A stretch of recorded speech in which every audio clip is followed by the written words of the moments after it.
Hello students, welcome to our channel. आप सभी का हमारे चैनल पे स्वागत है। अगर आप फर्स्ट टाइम आए हैं तो प्लीज़ चैनल को सब्सक्राइब कर लें, बेल आइकन को प्रेस कर लें ताकि आने वाला वीडियो का अपडेट आप तक जल्द पहुंच सके। हम काफ़ी हार्डवर्क करते हैं आप लोगों के लिए, तो आपको सपोर्ट करना ज़रूरी है। बस इसके लिए पैसा नहीं लगता सब्सक्राइब करने के लिए, ठीक है। आईसीएसई सेमेस्टर 2 एग्ज़ामिनेशन जो हो रहा है हमारा, होने वाला है, उसका जो मैक्सिमम मार्क्स है वो आपको 40 है। यहाँ पर हम यहाँ पर कुछ क्वेश्चन करवाने की कोशिश करेंगे, तो वीडियो को पेशेंस के साथ देखिए और बने रहिए और ज़्यादा से ज़्यादा शेयर कीजिए, ठीक है। चलिए स्टार्ट करते हैं। स्टूडेंट, ये हमारा फर्स्ट क्वेश्चन है। क्या कह रहा है? Choose the correct answer to the question from the given option. Don't copy the question, write the correct answer. The point 3,0 is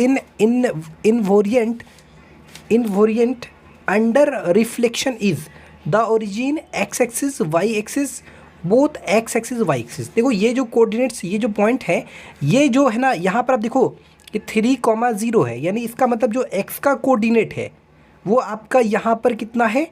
3 है। और जो y का कोऑर्डिनेट यानी y बराबर 0। अब देखो y का जो वैल्यू 0 होता है वो हमेशा किस में होता है? x एक्सिस में होता है। तो ये जो पॉइंट्स लाई करेगा वो ऑन x एक्सिस पर लाई करेगा, ठीक है। क्लियर तरीके से याद रखना, x एक्सिस पर y का वैल्यू 0 और y एक्सिस पर x का वैल्यू 0 होता है, ठीक है।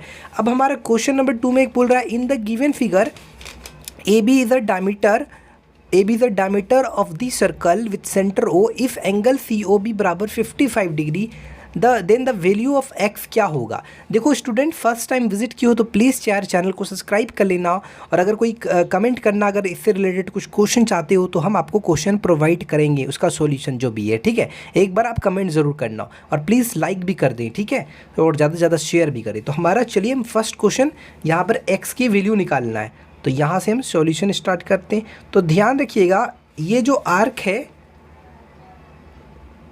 ये आर्क जो देख रहे हैं, इस आर्क के द्वारा सेंटर पर ये वाले एंगल सबटेंड हो रहा है और सर्कमफ्रेंस के रिमेनिंग पार्ट में ये वाले एंगल सबटेंड हो रहे हैं, ठीक है। तो आपको हमने बताया था कि इस आर्क के द्वारा जो सर्कमफ्रेंस के, यानी सर्कल के जो सर्कमफ्रेंस के रिमेनिंग पार्ट में जो भी एंगल सबटेंड करें उसका दोगुना, यानी उसके 2 टाइम्स यहाँ पर बनेंगे, यानी सेंटर पे बनेंगे। तो ध्यान रखिएगा, अगर ये यहाँ पर, तो इस केस में हम कह सकते हैं कि एंगल BOC जो होगा वो क्या होगा? 2 टाइम्स ऑफ एंगल CAB। अब ये कैसे हो गया? तो ये बाय थ्योरम, ठीक है, याद रहेगा। सेंटर पर जितना बन रहा है, कितना बनेगा? सर्कल के रिमेनिंग पार्ट में जितना बनेगा उसका दोगुना, इसी आर्क के द्वारा। देखो, इस आर्क के एंड पॉइंट को यहाँ सेंटर से ज्वाइन किया गया है और इसी आर्क के एंड पॉइंट को यहाँ से ज्वाइन किया गया है, यानी इस आर्क के द्वारा, देखो एंड पॉइंट से ज्वाइन किया गया, इस आर्क के द्वारा एंगल जो बन रहा है एंगल CAB या CAO बोलो, और इस आर्क के द्वारा जो सेंटर पर एंगल बन रहा है एंगल COB, ठीक है। तो यहाँ पर एंगल BOC का जो वैल्यू है वो है आपका 55 डिग्री बराबर 2 टाइम्स ऑफ एंगल CAB।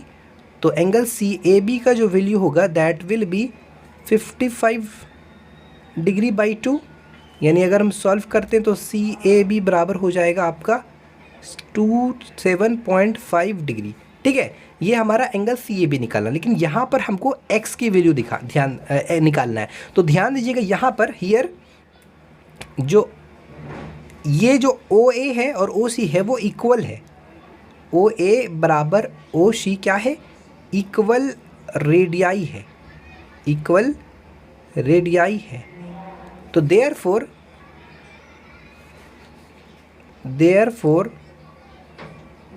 अब ये साइड OA और OC इन ट्रायंगल AOC में बराबर हैं, तो ये एंगल और ये एंगल बराबर होंगे, इसलिए जो हमारा एंगल CAO बोलो या CAB बोलो, इसलिए x बराबर जो होगा एंगल CAB, यानी बराबर कितना? 27.5 डिग्री। ये साइड बराबर है तो अपोजिट एंगल भी बराबर होंगे, यानी ये एंगल और ये एंगल ऑलरेडी हम फाइंड कर चुके हैं, कितना? 27.5 डिग्री। तो ये भी x का भी वैल्यू वही होगा। तो ये हमारा बन गया क्लियर तरीके से, ठीक है। अब हम तीसरा नंबर क्वेश्चन पढ़ेंगे। क्या कह रहा है? If a rectangular sheet having dimension 2 centimetre 22 centimetre into 11 centimetre is rolled along its shorter side to form a cylinder, then the curved surface area of the cylinder so form is। तो देखो यहाँ पर बहुत आसान है। एक आपके पास rectangular sheet है, अब इसका आपको लेंथ यहाँ पर दिया हुआ है 22 सेंटीमीटर, ये है आपको 11 सेंटीमीटर। अब इस रेक्टेंगल को इस तरह से रोल किया गया है, यानी घुमा दिया गया है इस तरीके से, मतलब इस तरीके से पूरे घुमा दिया गया है, इसी रेक्टेंगुलर शेप जो है उसको घुमा दिया गया है, ठीक है। तो ये जो रेक्टेंगुलर शेप को घुमाने पर कुछ सिलेंडर का शेप बनाया गया है, ध्यान दीजिएगा। इस तरीके से सिलेंडर का शेप बनाया गया। अब ध्यान दीजिएगा, ये जो साइड है इसका लेंथ कितना है, वो आपका 22 सेंटीमीटर है। इसका जो लेंथ है और इस सर्कल के सरकमफ्रेंस का जो लेंथ है वो लेंथ आपस में इक्वल होंगे, ठीक है। ये चीज़ क्लियर है। यहाँ पर जो आपको बोल रहा है कि कर्व सरफेस एरिया निकालना है, ठीक है, यानी इसका पूरे इस सर्कल का जो लेंथ है, यानी कहीं ना कहीं जो 2 पाई आर है वो आपका दिया हुआ है 22 सेंटीमीटर। किसका, ये सर्कल का सरकमफ्रेंस 2 पाई आर। और ये जो हाइट है किसका, हम बात कर रहे हैं फॉर सिलेंडर के लिए, और एंड इसका जो हाइट है कितना, हाइट आपका 11 सेंटीमीटर। ये जो हाइट है ना, ये तो अगर आप स्क्रॉल करोगे तो हाइट ये तो यही ना रहेगा, यही ना हाइट रहेगा, हाइट थोड़ी ना कम हो जाएगा बेसी हो जाएगा। तो ये हमारा हाइट हो गया। तो इसलिए हमारा निकालना क्या, हमको कर्व सरफेस एरिया, यानी CSA ऑफ सिलेंडर। तो क्या हो जाएगा, हमारा फॉर्मूला होता है 2 पाई आर एच। तो 2 इंटू, अब देखो 2 पाई आर का वैल्यू तो आपको पता है, 2 पाई आर का वैल्यू कितना 22 और एच का वैल्यू कितना 11। 22 इंटू 11 अगर हम सॉल्व करते हैं तो 242 सेंटीमीटर स्क्वायर। तो ये हमारा आंसर हो गया, ये थर्ड पार्ट का क्लियर तरीके से, ठीक है। ये हमारा चौथा क्वेश्चन क्या कह रहा है, if the vertices of a triangle are इतना then the coordinates of centroid. Centroid आपको पता है, जैसे ये ट्राइंगल है, अब ट्राइंगल के मिड पॉइंट ये वाले हैं, तो अब ये ट्राइंगल का ये साइड के अपोजिट एंगल कौन सा है, ये वाला। यहाँ से मिड पॉइंट को ज्वाइन करने वाले जो लाइन होते हैं उसको बोलता है मीडियन। तो अब इसके सामने एक मीडियन हमने ड्रॉ किया, अब इसके जो सामने ये हमारा मीडियन एक हो गया। मीडियन क्या करता है, हमेशा साइड के मिड पॉइंट को ज्वाइन करेगा, ये हमारा मीडियन हो गया। तो ये जो मीडियन है, ये जो तीनों मीडियंस जिस पॉइंट पर इंटरसेक्ट करे हैं, जैसे इसको ले लिए ए, मान लो PQR ले लेते हैं, PQR, इसको LMN, जिस पॉइंट पर इंटरसेक्ट करते हैं इसको बोलता है हम लोग सेंट्रॉइड। यानी ये जो मीडियन है, तीन मीडियन आपस में किस पॉइंट पर इंटरसेक्ट किए, इस पॉइंट पर। अब ये जो सेंट्रॉइड होता है ये क्या करता है, इस मीडियन को 2:1 पार्ट में डिवाइड करता है। इस बात को, हर एक मीडियन को कितना रेशियो में डिवाइड करता है सेंट्रॉइड, 2:1। पॉइंट ऑफ इंटरसेक्शन है उसी को सेंट्रॉइड बोलते हैं। ये भी चीज़ क्लियर हो गया। ध्यान रखिएगा, ये वाले साइड, ये साइड बराबर है, ये साइड बराबर है, ये साइड, क्योंकि मीडियन है ना, मीडियन तो मिड पॉइंट को ज्वाइन करेगा ना, ठीक है। तो चलिए क्वेश्चन नंबर 4 के अकॉर्डिंग सॉल्व करते हैं। यहाँ पर हम कंसिडर कर लेते हैं P, Q और R। P का कोऑर्डिनेट्स 1,3, इसका 2,-4 और R का -3, -1। अच्छा,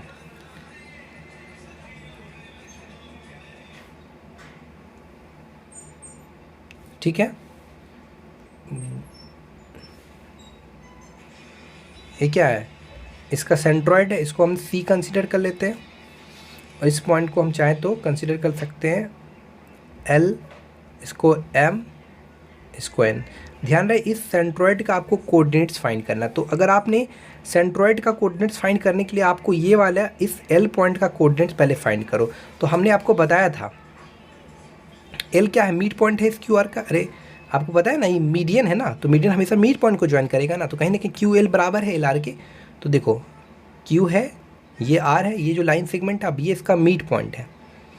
तो मिड पॉइंट का कोऑर्डिनेट्स को निकालने का तरीका है, जैसे यहाँ पर इस Q पॉइंट का कोऑर्डिनेट्स है 2,-4 और इसका कोऑर्डिनेट्स है -3, -1। तो अगर आपको इसका बीच वाले का कोऑर्डिनेट्स निकालना तो कुछ नहीं करना, ये फर्स्ट है, ये भी फर्स्ट है, इन दोनों का सम कर दो, यानी 2 ± -2 -3 और डिवाइड दे दो 2 से। फिर इन दोनों का सम करो, -4 -1/2, ये वाला इस पॉइंट का कोऑर्डिनेट्स बन जाएगा, यानी 2 -3 -1/2 और -5/2। कौन कौन? -1/2 और -5/2। समझे? तो जो हमारा कोऑर्डिनेट्स होगा, कोऑर्डिनेट्स ऑफ L जो होगा वो हो जाएगा आपका 2 -3/2। ये फॉर्मूला होता है, ध्यान रखिए। जब भी अगर आपको दिया हुआ है कि लाइन सेगमेंट है, लाइन सेगमेंट का ये दोनों पॉइंट्स का कोऑर्डिनेट्स दिया हुआ है, वो जो उसके मीट पॉइंट को, उस लाइन सेगमेंट को मीट पॉइंट क्या कर रहा है, इक्वल पार्ट में, जाहिर सा मीट पॉइंट है तो इक्वल पार्ट में डिवाइड कर भी करेगा। तो इस केस में ये इसका कोऑर्डिनेट्स होंगे, ये चीज़ याद रखिएगा। 2 -3/2 -4 -1/2, यानी कि जो कोऑर्डिनेट्स ऑफ L निकला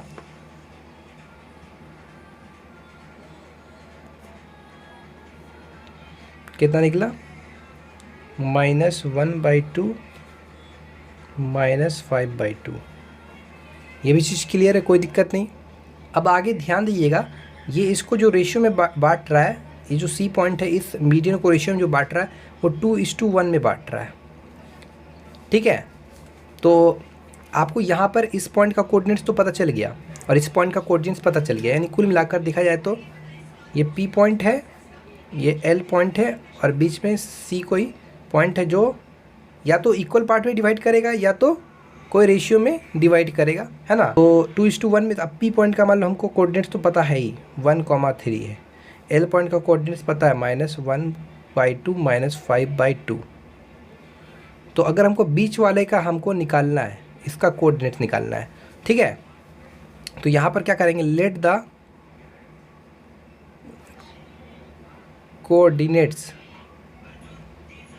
कोऑर्डिनेट्स ऑफ सेंट्रॉइड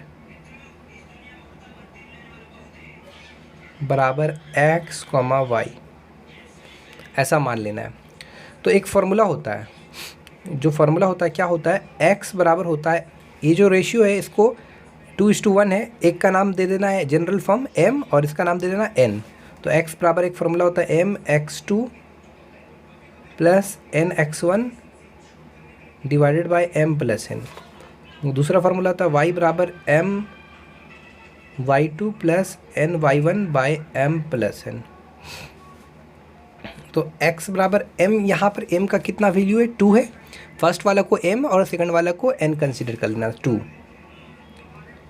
ये आपका x1, ये y1, ये x2 y2, x1 y1 x2 y2।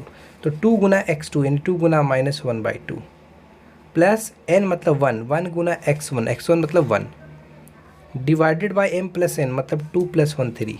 यहाँ पर 2 कैंसिल हो गया, तो -1 + 1 यानी 0। तो x का जो वैल्यू यानी x का जो कोऑर्डिनेट्स निकलेगा वो 0।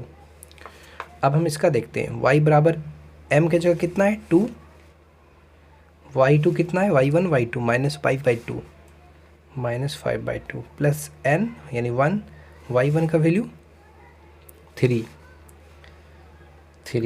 डिवाइडेड बाय m + n मतलब 3। 2 कैंसिल, y बराबर हो गया -5 + 3 -2/3। तो इसलिए जो कोऑर्डिनेट्स जो निकलेगा, कोऑर्डिनेट्स ऑफ सेंट्रॉइड वो हो जाएगा x का 0, y का -2/3 सॉरी 0, -2/3। ये आपका आंसर हो गया। क्लियर तरीके से बार बार देखिए, समझिए, ठीक है।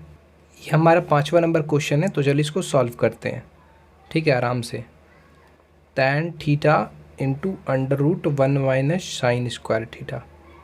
तो सिंपली कुछ नहीं करना है, tan theta multiply √1 - sin square theta मतलब cos स्क्वायर थीटा। यहाँ पर tan theta multiply with square भी हटा, रूट भी हटा, तो cos थीटा आया। अब tan थीटा बराबर होता है sin theta by cos theta multiply with cos theta, cos theta cancel, तो इसका आंसर हो गया आपका sin थीटा। ये आंसर हो गया, क्लियर तरीके से बन गया, ठीक है। ये हमारा क्वेश्चन नंबर 7 है, कह रहा है इफ़ द लाइन ये आपका एक लाइन का इक्वेशन दिया हुआ है, ये दूसरी लाइन का इक्वेशन दिया। अब दोनों लाइन क्या है, आपस में पैरेलल है। देन द वैल्यू ऑफ ए, तो पहले लाइन का इक्वेशन लिखते हैं हम, क्या है 7y बराबर ax+4। तो हम इसको इस तरह से लिख सकते हैं, 7y बराबर y बराबर लिख सकते हैं ax+4/7 लिख सकते हैं। उसके बाद हम क्या लिख सकते हैं इसको, y बराबर ax/7 अलग अलग कर सकते हैं इसको बाई 4/7 4/7। y बराबर इसको लिख सकते हैं a/7 इंटू x+4/7। तो ध्यान रखिएगा ये एक इक्वेशन फॉर्म में आ गया, y बराबर mx+c। यहाँ पर m जो है वो स्लोप है, ठीक है। ये जो m है तो वो क्या है आपका स्लोप। तो यहाँ पर m बराबर जो हो जाएगा, यानी m1 मान लेते हैं, वो a/7 आ जाएगा, ठीक है। अब हम क्या करेंगे, नाउ दूसरी इक्वेशन लेंगे। दूसरी इक्वेशन क्या है, 2y बराबर 3 - x। तो y बराबर हो जाएगा 3 - x/2। तो y बराबर हो जाएगा 3/2 - x/2। उधर वाला इसको x वाला को इधर लेते आते हैं, -x/2 प्लस 3/2। तो y बराबर हो गया -1/2 इंटू x प्लस 3/2। ध्यान रखिए एक होता है ना y बराबर mx+c। mx मतलब m मतलब आपका स्लोप होता है, और आपका c यहाँ पर y इंटरसेप्ट होता है जो कि 3/2 है हमारा, ठीक है। m2 कंसिडर कर लेते हैं, m2 बराबर हो जाएगा -1/2, ठीक है। लिखेंगे चूँकि since lines are parallel to each other, so जो m1 होगा वो बराबर हो जाएगा m2 के। तो आगे हम क्या करेंगे, m1 बराबर a/7 था और m2 बराबर -1/2 था। तो a की जो वैल्यू हो जाएगी -7/2, ये आपका आंसर हो गया। तो आई होप आपको समझ में आया होगा। If you like it then please share and subscribe our channel, और प्लीज़ कमेंट करना, अगर आपको इसका दूसरा पार्ट चाहिए तो प्लीज़ एक बार कमेंट ज़रूर करना, ठीक है। Thanks for watching this video.